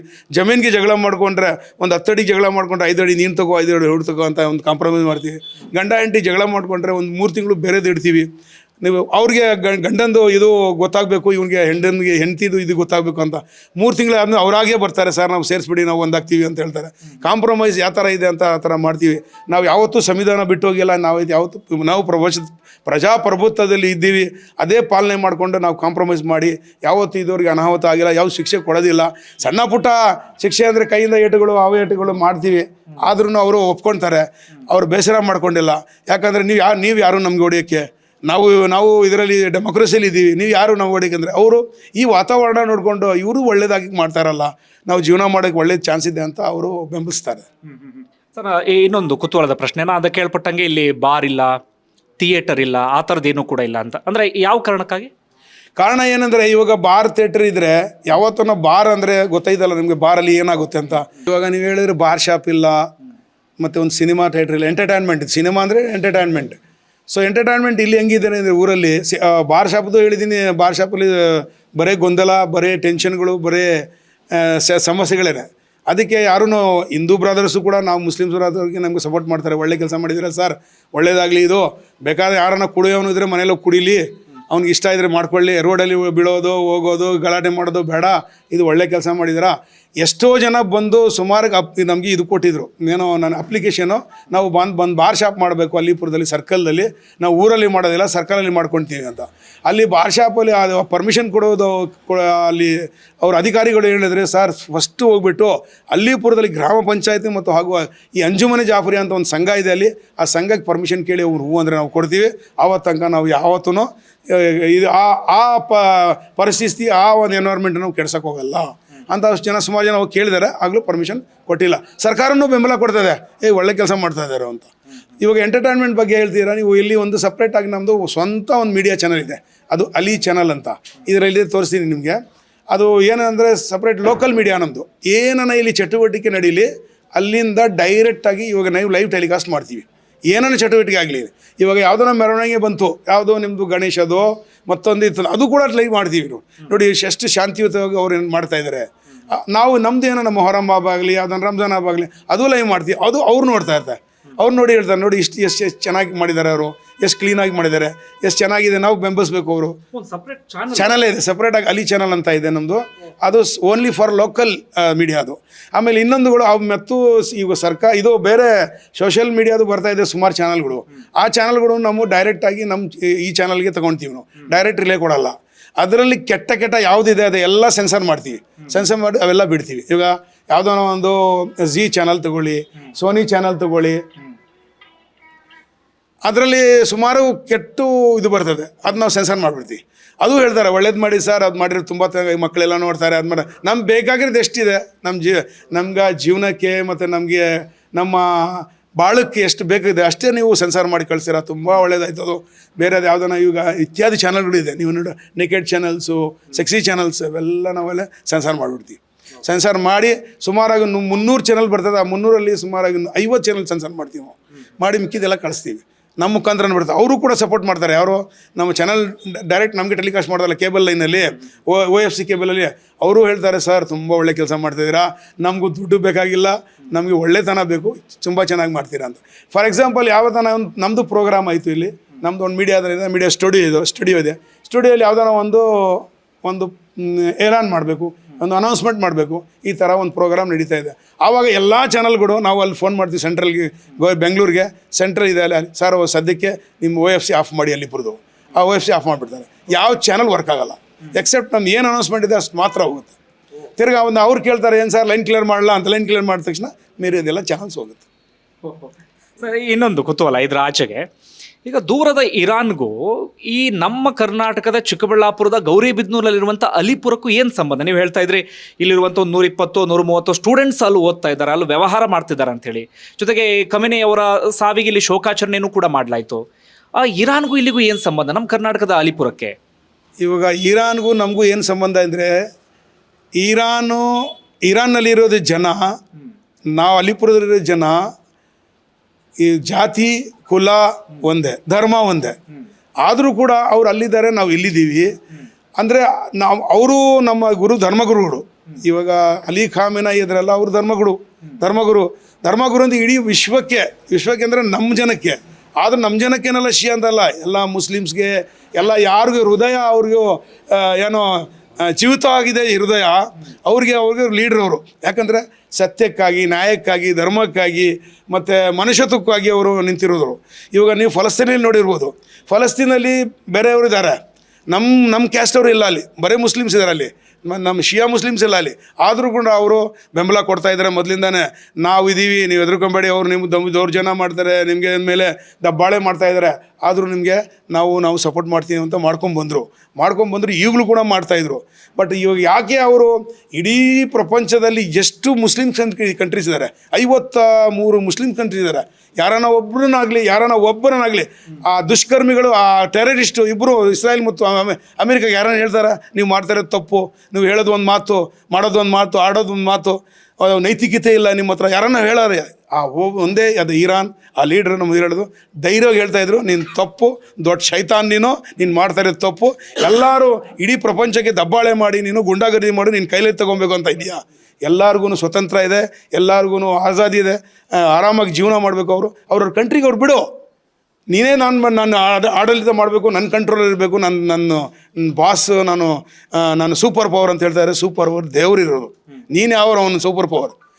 ಆ ಕಂಟ್ರಿಗೆ ಯಾವಾಗ ಅವನು ಲೀಡರ್ ಇರ್ತಾನೆ ಅವನು ಸೂಪರ್ ಪವರಲ್ಲಿ, ನಿನ್ನ ಕಂಟ್ರೋಲ್ ಇರೋದು ಅಂತ ನಾವು ಒಪ್ಪೋದಿಲ್ಲ ಅಂತ. ಸರ್, ಇನ್ನೊಂದು ಪ್ರಶ್ನೆ, ಖಮೇನಿ ಅವ್ರ ಬಗ್ಗೆ ಇದ್ದಂಥ ಒಂದು ಮಾತು, ಇತ್ತೀಚೆಗೆ ಇರಾನ್ನಲ್ಲಿ ದೊಡ್ಡ ಪ್ರತಿಭಟನೆ ನಡೀತು, ಅದೊಂದು ರೀತಿಯಲ್ಲಿ ಬೇರೆ ಹಂತಕ್ಕೂ ಕೂಡ ಹೋಗ್ಬಿಟ್ಟಿತ್ತು, ಆಡಳಿತವನ್ನೇ ಬದಲಾಯಿಸಿಬಿಡ್ಬೋದು ಎನ್ನುವ ರೀತಿಯಲ್ಲಿ ಇರುವಂಥ ಒಂದು ಆರೋಪ ಏನಪ್ಪ ಅಂದರೆ, ಅಥವಾ ನಮ್ಮಲ್ಲಿ ಭಾಳ ಚರ್ಚೆ ಆಗುವಂಥ ಒಂದು ವಿಚಾರ ಅಂದರೆ, ಹೆಣ್ಣು ಮಕ್ಕಳ ಸ್ವಾತಂತ್ರ್ಯವನ್ನು ಸಂಪೂರ್ಣವಾಗಿ ಕಿತ್ಕೊಂಡು ಬಿಟ್ಟಿದ್ದಾರೆ.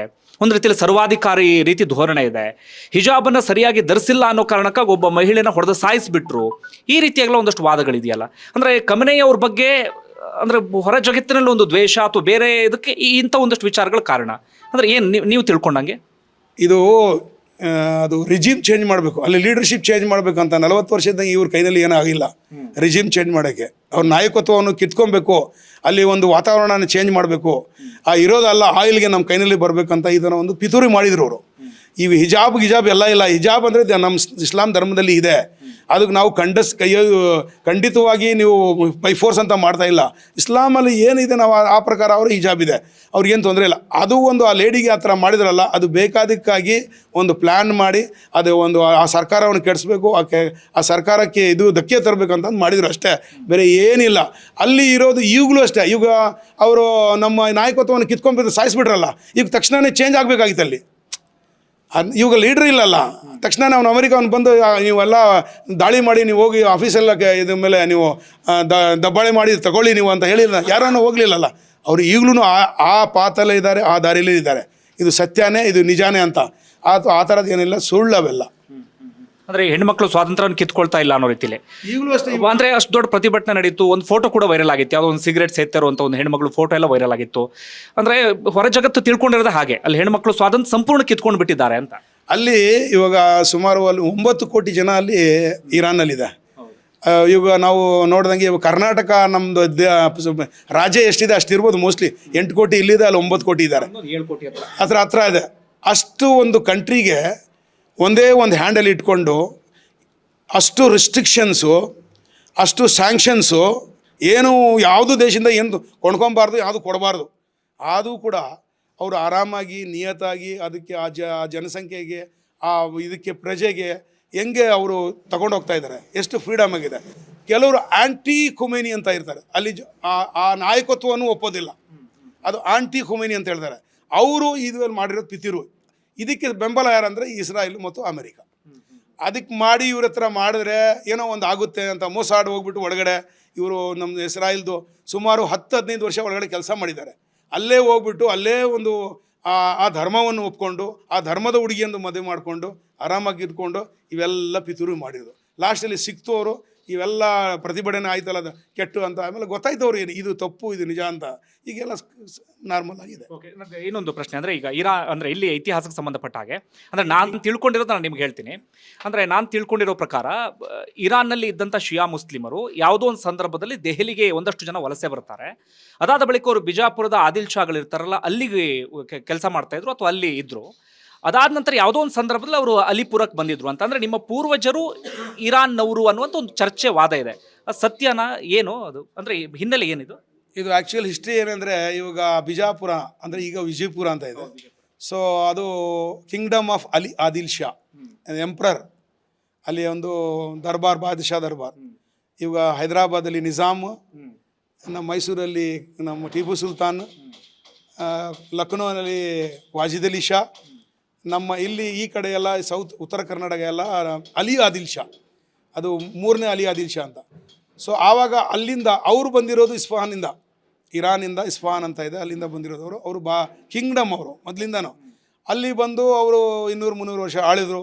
ಅದಾದ ನಂತರ ಬಹದ್ದೂರ್ ಶಾ ಜಫರ್ ಅಂತ, ಇವಾಗ ನಿಮಗೆ ಇವ್ರು ಗೊತ್ತಲ್ಲ, ತಾಜ್ ಮಹಲ್ ಕಟ್ಟಿದವರು ಶಾಜಹಾನ್ ಮಗ, ಅವನು ಸ್ವಲ್ಪ ವಿರುದ್ಧವಾಗಿ ಆಪೋಸಿಟ್ ಆಗಿ ಆ ಸರ್ಕಾರಕ್ಕೆ, ಆ ಆಡಳಿತಕ್ಕೆ ಸ್ವಲ್ಪ ಧಕ್ಕೆ ತಂದಾಗ ಅಲ್ಲಿಂದ ಸ್ವಲ್ಪ ನಮ್ಮ ಜನ ಇವಾಗ ಅಲ್ಲಿ ಮುಸ್ತಫಾ ಹುಸೇನ್ ಅಂತ ಇಲ್ಲಿಗೆ ಬಂದಿರೋ ಮೊದಲು ಒಂದು ಫ್ಯಾಮ್ಲಿ ಅಲ್ಲಿಗೆ ಬಂದು ಇಲ್ಲಿ ಉಳ್ಕೊಂಡು ಇಲ್ಲಿಂದಾನೆ ಹಂಗೆ ಬೆಳ್ಕೊಂಡು ಈ ಅಲ್ಲಿಪುರ ಬೆಳೆದಿರೋದು ಊರು. ಈಗ 25,000ಗಿಂತ ಒಂದು ಜನಸಂಖ್ಯೆ ಹೊಂದಿದ ಊರಿದು. ಸೊ ಇಲ್ಲಿ ಏನಂದರೆ ಮದುವೆಗಳು ಒಂದೇ ಬ್ಲಡ್ ರಿಲೇಷನ್ಲಿ ಮದುವೆ ಆಗ್ತಾರೆ, ಬೇರೆ ಕಡೆ ಹೆಣ್ಣು ಕೊಡೋಲ್ಲ. ಯಾಕಂದರೆ ಹೆಣ್ಣು ಕೊಟ್ಟರೆ ತೊಂದರೆ ಆಗುತ್ತೆ, ಅವರು ದೌರ್ಜನ್ಯ ಮಾಡ್ತಾರೆ, ಕಿರುಕುಳ ಕೊಡ್ತಾರೆ ಅಂತ. ಇಲ್ಲಿ ಒಂದೇ ಫ್ಯಾಮಿಲಿಯಲ್ಲಿ ಚಿಕ್ಕಪ್ಪ ದೊಡ್ಡಪ್ಪ ಮಕ್ಕಳು ಮಾಡಿಕೊಂಡ್ರೆ ಇವ್ರು ಯಾರೂ ಕೈ ಎತ್ತಂಗಿಲ್ಲ ಒಂದು ಹುಡುಗಿಗೆ. ಯಾಕಂದರೆ ಈಗ ಕೈ ಎತ್ತದ ಯಾರು ಕೆನ್ನೆ ಮೇಲೆ ಹೊಡಿಬೇಕು, ಚಿಕ್ಕಪ್ಪನ ಕಲ್ಲಕ್ಕೆ ಕೆನ್ನೆಗೆ ಹೊಡಿಬೇಕು, ಇಲ್ಲ ದೊಡ್ಡಪ್ಪನ ಕೆನ್ನೆಗೆ ಹೊಡಿಬೇಕು. ಅದಕ್ಕೆ ಯಾವುದು ಒಂದು ಸಮಸ್ಯೆಗಳು ಬರಲ್ಲ ಅವರಲ್ಲಿ. ಹಂಗೇ ಹೋಗಿದೆ, ಹಂಗೆ ಬೆಳಿತಾನೆ ಇದೆ. ಬೇರೆ ಕಡೆ ಯಾವ ಕಡೆಯಿಂದ ಹೆಣ್ಣು ಮಾಡ್ಕೊಂಡು ಬರಲ್ಲ. ಓಕೆ ಸರ್, ನನ್ನ ಕೊನೆ ಪ್ರಶ್ನೆ, ನೀವು ಗಮನಿಸಿರ್ಬೋದು ಸೋಷಿಯಲ್ ಮೀಡಿಯಾದಲ್ಲಿ ಸಾರ್ವಜನಿಕ ವಲಯದಲ್ಲಿ ಚರ್ಚೆ ಆಗ್ತಿರುವಂಥ ವಿಚಾರ, ನಮ್ಮಲ್ಲಿ ಪಹಲ್ಗಾಮ್ ಅಟ್ಯಾಕ್ ಆಗಿ ಸಾಕಷ್ಟು ಜನ ಸಾವನ್ನಪ್ಪದಾಗಲೂ ಕೂಡ ಶೋಕಾಚರಣೆ ಮಾಡಲಿಲ್ಲ. ಕಮಿನೆಯವರ ಸಾವಿಗೆ ಇಲ್ಲಿ ಶೋಕಾಚರಣೆ ಆಯಿತು ಅಂತೇಳಿ. ಪಹಲ್ಗಾಮ್ ದಾಳಿಯಾದಾಗ ಯಾಕಾಗಲಿಲ್ಲ, ಈಗ ಯಾಕೆ ಆಗ್ತಿದೆ? ಈ ಜನರ ಪ್ರಶ್ನೆ ಇದು. ಪಹಲ್ಗಾಮಲ್ಲಿ ಆಗಿರೋದು ದಾಳಿಗೂ ಪಹಲ್ಗಾಮ್ ಆಗಿರೋ ಘಟನೆಗೂ ಈ ಘಟನೆಗೂ ವ್ಯತ್ಯಾಸ ಇದೆ. ಈ ಘಟನೆ ಅಂದರೆ ಆ ಪಹಲ್ಗಾಮಲ್ಲಿ ಆಗಿರೋದು ನಮ್ಮ ದೇಶದಲ್ಲಿ ಘಟನೆ, ನಮ್ಮ ಒಂದು ಯಾವುದೋ ರಾಜ್ಯದಲ್ಲಿ ಘಟನೆ. ಈ ಘಟನೆ ಆಗಿರೋದು ಇಡೀ ವಿಶ್ವಕ್ಕೆ ಅದು ಧರ್ಮಗುರು ಅವರು. ಆ ಧರ್ಮಗುರು ಆದ್ರೂ ಕೂಡ ಅವರು ಯಾವ ಕಂಟ್ರಿಗೂ ಧಕ್ಕೆ ಕೊಟ್ಟಿಲ್ಲ, ಯಾವ ಕಂಟ್ರಿಗೂ ನಿಮಗೆ ತೊಂದರೆ ಕೊಟ್ಟಿಲ್ಲ. ಆವಾಗ ಖುಮೇನಿಯವರು ನಮ್ಮ ಇಂಡಿಯಾ ಪರವಾಗಿ ಓಟ್ ಕೊಟ್ಟಿದ್ದರು, ಪಾಕಿಸ್ತಾನ್ಗೆ ಕೊಟ್ಟಿಲ್ಲ, ಇಂಡಿಯಾಗೆ ಕೊಟ್ಟಿದ್ರು. ಯಾಕೆ ಕೊಟ್ಟಿದ್ರು? ಈ ಇಂಡಿಯಾ ದೇಶಕ್ಕೆ ನಮಗೂ ದೊಡ್ಡದಾಗಿ ಒಂದು ಕನೆಕ್ಷನ್ ಇದೆ, ಈ ಒಳ್ಳೆ ರೀತಿ ಇದೆ, ಒಳ್ಳೆ ಜನಸಂಖ್ಯೆ ಇದ್ದಾರೆ, ಇಲ್ಲಿ ತೊಂದರೆ ಕೊಡಲ್ಲ ಯಾರು ಜನರಿಗೆ ಅಂತ. ಆವಾಗ ಅವರು ಮುಸ್ಲಿಂ ಕಂಟ್ರಿಗೆ ಕೊಡಬೇಕಾಗಿತ್ತು ಓಟ್. ಯಾಕೆ ಕೊಟ್ಟಿಲ್ಲ? ನಮ್ಗೆ ಇಂಡಿಯಾಗೆ ಕೊಟ್ಟರು. ಇಂಡಿಯಾಗೆ ಯಾಕೆ ಕೊಟ್ಟಿದ್ರು ಅಂತ, ಇಂಡಿಯಾಗೆ ಆವಾಗ ಜಾಸ್ತಿ ಪ್ರೀತಿ ವಿಶ್ವಾಸ, ಇಂಡಿಯಾ ಜನನೂ ಕೂಡ ಜಾಸ್ತಿ ಆವಾಗ ನಮಗೆ ಇರಾನ್ಗೆ ತುಂಬ ಪ್ರೀತಿ ವಿಶ್ವಾಸ ಇಟ್ಕೊಂಡು ಬಿಸ್ನೆಸ್ ಆಗಲಿ, ಟ್ರಾನ್ಸಾಕ್ಷನ್ ಆಗಲಿ, ಏನಾಗಲಿ ಆ ಕಾಲದಿಂದ, ಯಾವ ಕಾಲದಿಂದ 1400 ವರ್ಷಗಳಿಂದ ಕಾಲ ಮೊಹಮ್ಮದ್ ಪೈಗಂಬರ್ ಅವರ ಮೊಮ್ಮಗ ಇಮಾಮ್ ಹುಸೇನ್ ಅವರ ಕರ್ಬಾದಲ್ಲಿ ಬಲಿದಾನ ಕೊಟ್ಟರು.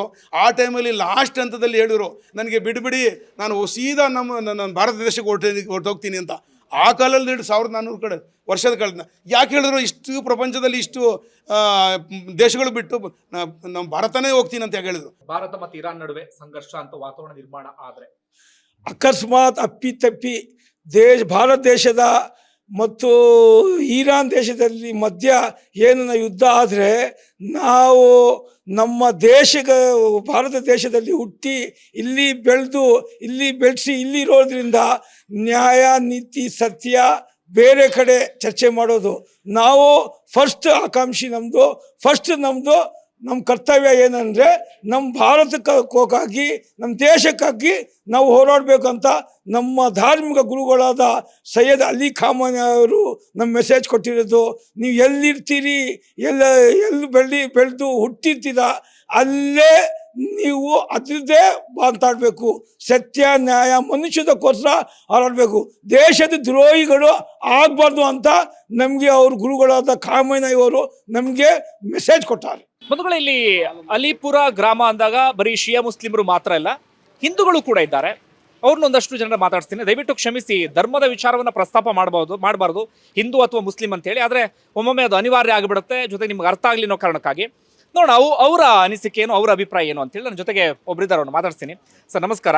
ನಿಮ್ಮ ಜೊತೆಗೆ ಪಂಚಾಯತಿ ಮೆಂಬರ್ ಕೂಡ ಹೌದು ಅಂತ ಕೇಳ್ಪಟ್ಟೆ, ಅಲಿಪುರ ಗ್ರಾಮದಲ್ಲಿ. ಓಕೆ, ಅಂದ್ರೆ ಇಲ್ಲಿ ಮುಸ್ಲಿಮರು ಹಿಂದೂಗಳು ಅಂದಾಗ ಎಷ್ಟು ಪರ್ಸೆಂಟ್ ಇದೆ ಸರ್ ಅಂದಾಜು? ಅಂದ್ರೆ ಮುಸ್ಲಿಮರು ಎಷ್ಟಿದ್ದಾರೆ, ಹಿಂದೂಗಳು ಎಷ್ಟಿದ್ದಾರೆ ಸರ್? ಇಲ್ಲಿ ಮುಸ್ಲಿಮ್ಸ್ ಬಂದು ಒಂದು 80% ಇದ್ದಾರೆ, ಹಿಂದೂಗಳು ಒಂದು 20% ಇದ್ದಾರೆ. ಆದ್ರೂ ಕೂಡ ನಮ್ಗೆ ಇವತ್ತವರೆಗೂ ಏನು ಪ್ರಾಬ್ಲಮ್ ಆಗಿಲ್ಲ. ಹಿಂದೂ ಮುಸ್ಲಿಂ ತರನೇ ಇರಲ್ಲ ನಾವು ಆಕ್ಚುಲಿ ಹೇಳ್ಬೇಕು ಅಂದ್ರೆ. ಅಣ್ಣ ತಮ್ಮಂದಿರ ಥರ ಇರ್ತೀವಿ. ಹಬ್ಬ ಹರಿದಿನಗಳು ಏನೇ ಬಂದರೂ ಕೂಡ ಒಟ್ಟಾಗಿ ಮಾಡ್ತೀವಿ, ಒಟ್ಟಾಗಿರ್ತೀವಿ. ಇವಾಗ ಮತ್ತು ಮೊಹರಂ ಎಲ್ಲ ಮಾಡ್ತೀವಿ. ಅವ್ರ ಜೊತೆಲಿ ನಾವು ಕೂಡ ಭಾಗಿಯಾಗಿ ಒಟ್ಟಾಗಿ ಮಾಡ್ತೀವಿ ಸರ್. Okay okay. ಇಲ್ಲಿ ಇನ್ನೊಂದು ಅದೇ ಇಂಟ್ರೆಸ್ಟಿಂಗ್ ವಿಚಾರ ಅಂದ್ರೆ ಬಾರ್ ಇಲ್ಲ, ಥಿಯೇಟರ್ ಇಲ್ಲ, ಪೊಲೀಸ್ ಸ್ಟೇಷನ್ ಇಲ್ಲ, ಇಂಥದ್ದೆಲ್ಲ ಹೆಂಗೆ ಅದು? ಒಂದು ಸಂತೋಷ ವಿಚಾರ ಏನಂದ್ರೆ ಇವತ್ತವರೆಗೂ ನಾನು ಹುಟ್ಟಿದಾಗ್ಲಿಂದ ನೋಡಿದ್ದೀನಿ, ಒಂದು ಪೊಲೀಸ್ ಸ್ಟೇಷನ್ ಇಲ್ಲ, ಒಂದು ಬಾರ್ ಇಲ್ಲ, ಒಂದು ಸಿನಿಮಾ ಆ ಥರ ಇವರು ಧರ್ಮದಲ್ಲಿ ಇಲ್ಲ ಅಂದ್ಬಿಟ್ಟು ನಾವು ಅವರು ಏನು ಫಾಲೋ ಅಪ್ ಮಾಡ್ಕೊಂಡ್ ಬರ್ತಾ ಇದ್ದಾರೆ ಆ ಧರ್ಮನ, ನಾವು ಕೂಡ ಅದನ್ನೇ ಫಾಲೋವರ್ಸ್ ಮಾಡ್ಕೊಂಡ್ ಬರ್ತಾ ಇದೀವಿ ಸರ್. ಹಂಗಾಗಿ ಇವತ್ತವರೆಗೂ ನಾವು ಅವರು ತುಂಬಾ ಅಣ್ಣ ತಮ್ಮದಿರ ಥರನೇ ಇರೋದು. ಬೇರೆ ಕಡೆ ಏನೋ ಗೊತ್ತಿಲ್ಲ ನಮಗೆ. ಹಳ್ಳಿಪುರದಲ್ಲಂತೂ ಹಿಂದೂ ಮುಸ್ಲಿಂ ಒಂಥರ ಅಣ್ಣ ತಮ್ಮದಿರೇ, ಸ್ವಂತ ಅಣ್ಣ ತಮ್ಮದಿರ ಥರ ಇದ್ದೀವಿ. ಇದರಲ್ಲಿ ಎರಡನೇ ಮಾತೇ ಇಲ್ಲ ಸರ್. ಸರ್, ಮತ್ತೆ ಈ ಊರಿಂದು ಕೃಷಿ ಆ ಥರ ವಿಚಾರಕ್ಕೆ ಬಂದ್ರೆ ವ್ಯಾಪಾರ ವಹಿವಾಟು ಕೃಷಿ ಅದೆಲ್ಲ ಹೇಗೆ, ಏನೇನು ಮಾಡ್ತಾರೆ? ಸರ್, ಇಲ್ಲಿ ಸುತ್ತಮುತ್ತ ಹಳ್ಳಿ ಜನಗಳು ಕೂಡ ಕೃಷಿ ಚಟುವಟಿಕೆಗಳು ಭಾಗವಹಿಸ್ತಾರೆ. ಇಲ್ಲಿ ಹಳ್ಳಿಪುರದಲ್ಲಿ ಏನಾಗಿದೆ ಅಂದ್ರೆ ಎಲ್ಲ ಬಿಸ್ನೆಸ್ ಹಳ್ಳಿಪುರ ಒಂದು ಕೇಂದ್ರ ಬಿಂದು ಅಂತ. ಹಂಗಾಗಿ ಹಳ್ಳಿಪುರದಲ್ಲಿ ಹೆಂಗೆ ಆಗಿದೆ ಅಂದ್ರೆ ಎಲ್ಲ ಅಣ್ಣ ತಮ್ಮದಿರು ನಮ್ಮ ಹಳ್ಳಿಪುರ ಪಕ್ಕದಲ್ಲಿ ಸುತ್ತಮುತ್ತ ಹಳ್ಳಿಗಳಿಂದ ವ್ಯವಹಾರಕ್ಕೆ ವ್ಯಾಪಾರ ಅದು ಇದು ಮಾಡೋಕ್ಕೆ ಹಳ್ಳಿಪುರಕ್ಕೆ ಬರಬೇಕಾಗುತ್ತೆ. ಹಂಗಾಗಿ ಆಲ್ಮೋಸ್ಟ್ ಆಲ್ ಮುಸ್ಲಿಮ್ಸ್ ಜಾಸ್ತಿ ಅಂಗಡಿಗಳಿದ್ದಾವೆ. ಆದರೂ ಕೂಡ ನಾವು ಯಾವತ್ತು ಅವ್ರ ಅಂಗಡಿ ಇವ್ರ ಅಂಗಡಿ ಅಂತ ಭೇದ ಮಾಡ್ದಿರ ಎಲ್ಲ ಅಂಗಡಿಗಳು ವ್ಯಾಪಾರ ಆಗ್ತಾ ಇದೆ. ಹಿಂದೂಗಳು ಇದ್ದೀವಿ, ಮುಸ್ಲಿಮ್ಸು ಇದ್ದಾರೆ. ಆಲ್ಮೋಸ್ಟ್ ಆಲ್ 99% ಹಳ್ಳಿಪುರದಲ್ಲಿ ಮೇನ್ ಬಿಸ್ನೆಸ್ ಪಾಯಿಂಟ್ ಸರ್ ಇದು. ಅಂದ್ರೆ ನೀವು ಹೇಳ್ತಾ ಇದೀರಿ ಹಿಂದೂ ಮುಸ್ಲಿಂ ಅಂತ ಇಲ್ಲಿ ಬಂದು ಒಡೆಯಕ್ ಹೋಗ್ಬೇಡಿ ಯಾರನ್ನು ಅಂತ. ಹೌದು. ಹಂಗಾಗಿ ನಾನು ಮೊದಲೇ ಹೇಳ್ಬಿಟ್ಟೆ, ಇಲ್ಲಿ ಮುಸ್ಲಿಂ ಹಿಂದೂ ಅಂತ ಏನಿಲ್ಲ ಸರ್, ಎಲ್ಲ ಒಟ್ಟಾಗೆ ಇರೋದು ನಾವು ಅಂತ. ನಮ್ಮ ಹಬ್ಬ ಬಂದ್ರು ಅವ್ರು ಸಪೋರ್ಟ್ ಮಾಡ್ತಾರೆ. ಅವ್ರದ್ದು ಇವಾಗ ರಂಜಾನ್ ಅದು ಇದು ಅದಕ್ಕೆಲ್ಲ ನಾವೆಲ್ಲ ಸಪೋರ್ಟ್ ಮಾಡ್ಕೊಂಡು ಹಿಂದೂ ಮುಸ್ಲಿಂ ಚೆನ್ನಾಗೇ ಇದೀವಿ. ಅಲಿಪುರದ ಹಾಸ್ಪಿಟಲ್ ಬಳಿ ನಾ ಇದ್ದೀನಿ. ನೀವು ಈಗಾಗಲೇ ಕೇಳಿರ್ತೀರಿ ಸೋಷಿಯಲ್ ಮೀಡಿಯಾದಲ್ಲಿ ಅಥವಾ ಬೇರೆ ಬೇರೆ ಕಡೆಗಳಲ್ಲಿ ಚರ್ಚೆ ಆಗ್ತಿರುವಂತಹ ಹಾಸ್ಪಿಟಲ್ ಇದು. ಕಾರಣ ಕೊಮಿನಿ ಅವರ ಫೋಟೋ ಇದೆ, ಅವರ ಹೆಸರನ್ನ ಇಲ್ಲಿ ಇಡಲಾಗಿದೆ ಎನ್ನುವಂತ ಕಾರಣಕ್ಕಾಗಿ. ಯಾವ ಕಾರಣಕ್ಕಾಗಿ ಅನ್ನೋದನ್ನ ನಾನು ಹೇಳ್ತಾ ಹೋಗ್ತೀನಿ. ಇತ್ತೀಚೆಗೆ ಹತ್ಯೆ ಆದ್ರಲ್ಲ ಕೊಮಿನಿ ಅವರು, ಅವರ ಗುರುಗಳು ಇಮಾಮ್ ಕೊಮಿನಿ ಅವರ ಹೆಸರನ್ನ ಇಲ್ಲಿ ಇಡಲಾಗಿದೆ. IK ಹಾಸ್ಪಿಟಲ್ ಅಂದ್ರೆ ಇಮಾಮ್ ಕೊಮಿನಿ ಅಂತೇಳಿ ಬರುತ್ತೆ. ಅವರ ಹೆಸರನ್ನ ಇಡಲಾಗಿದೆ, ಹಾಗೆ ಅವರ ಫೋಟೋವನ್ನ ಕೂಡ ಇಲ್ಲಿ ಅಳವಡಿಸಲಾಗಿದೆ. ಹಾಗಾದ್ರೆ ಅದರ ಉದ್ದೇಶ ಏನು, ಅವರೇ ಕಟ್ಸಿದ್ದ, ಏನ್ ಕತೆ, ಅದಕ್ಕೆ ಸಂಬಂಧಪಟ್ಟ ಹಾಗೆ ಮಾತನಾಡೋದಕ್ಕೆ ಈ ಆಸ್ಪತ್ರೆಯ ವೈದ್ಯರು ನನ್ನ ಜೊತೆಗಿದ್ದಾರೆ. ಅವ್ರನ್ನ ಮಾತನಾಡಿಸ್ತೀನಿ. ಸರ್, ಅದೇ ಸಹಜವಾಗಿರುವಂತ ಕುತೂಹಲ, ಯಾಕೆ ಈ ಹಾಸ್ಪಿಟಲ್ಗೆ IK ಹಾಸ್ಪಿಟಲ್ ಅಂತ ಹೆಸರು?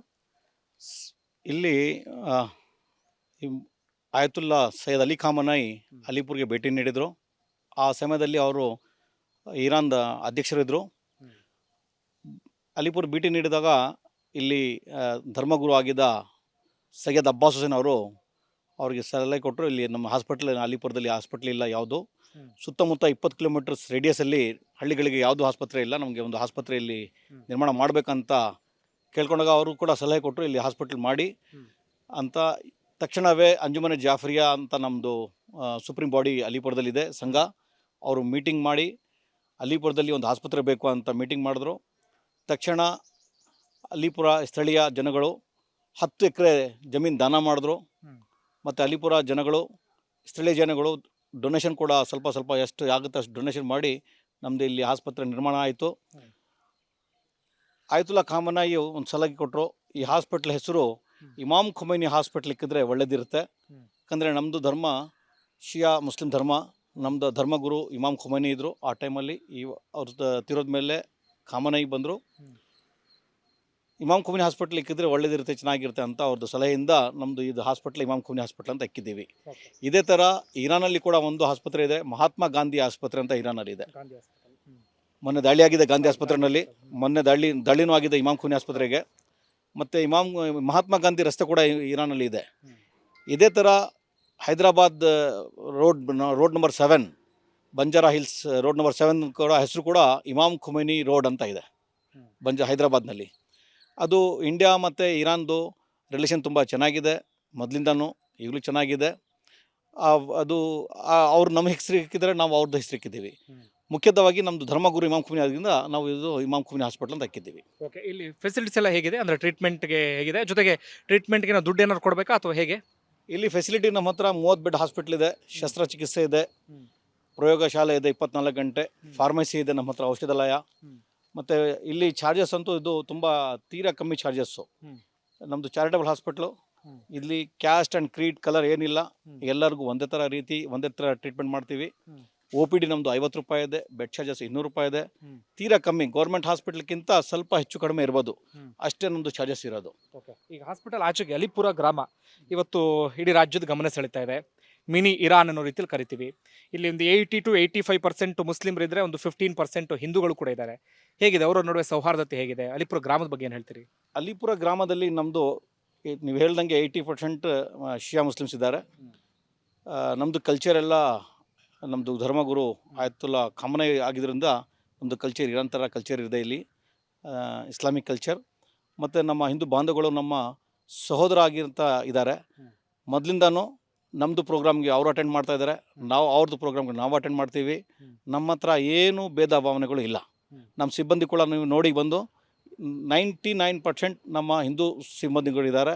ನಮಗೆ ಅವ್ರಿಗೆ ಅಕ್ಕ ತಂಗಿಯರ ಥರ, ಅಣ್ಣ ತಮ್ಮದಿರ ನಾವು ಇದ್ದೀವಿ ಇಲ್ಲಿ.